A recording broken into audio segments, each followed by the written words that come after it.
Is here generally interested in what's happening around and in leadership a bit more particular.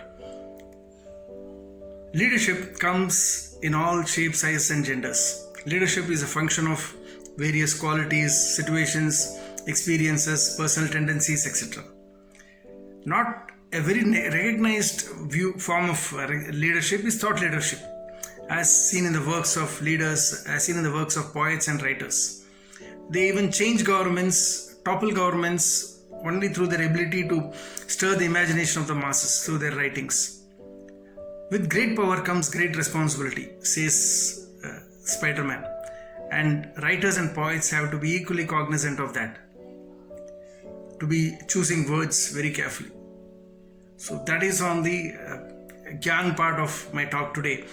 I'll share some 3 examples of poets who have had a big influence either on my life or on the polity of the country, or they capturing the imagination of the masses in an entertainment sense. The first is Mirza Ghalib. I used to quote Mirza Ghalib's Urdu couplets a lot when quoting my wife. After not seeing much of a response, for a change, I used a couplet which is not from Mirza Ghalib. I don't recollect who the gentleman is who composed that. The couplet goes as follows. Kuch biti himmate sawal mein umr, kuch umeede jawab mein guzri. Which means some part of my life was spent in proposing and the rest of my life is spent in waiting for an answer. So that actually struck a chord, and my beloved said yes. So, but I understand it's not from Mirza Ghalib. I'm not sure who the Urdu poet is who composed this, but that actually helped me in my courtship. Now that is about the first poet, Mirza Ghalib. Number 2 is Subramanya Bharati, whose centenary we celebrated yesterday. And Subramanya Bharati himself was not so stridently feminist in his writings that he came to be recognized for later. He was merely a national poet talking about India's liberation from British rule.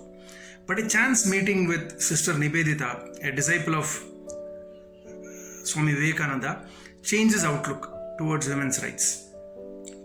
When speaking about his passionate work towards getting India liberated, Sister Nivedita asked him a question.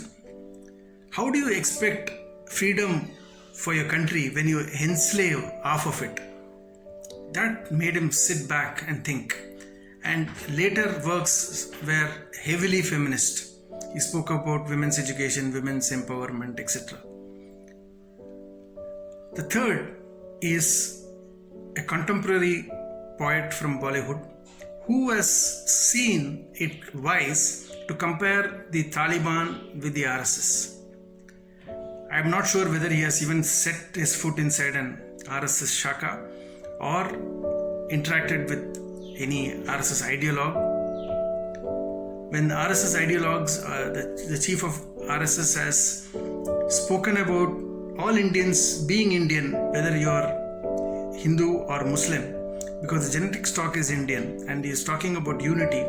How come a poet, and that too a celebrated poet, lyricist, with media at his command, talk about something which is blatantly unreasonable?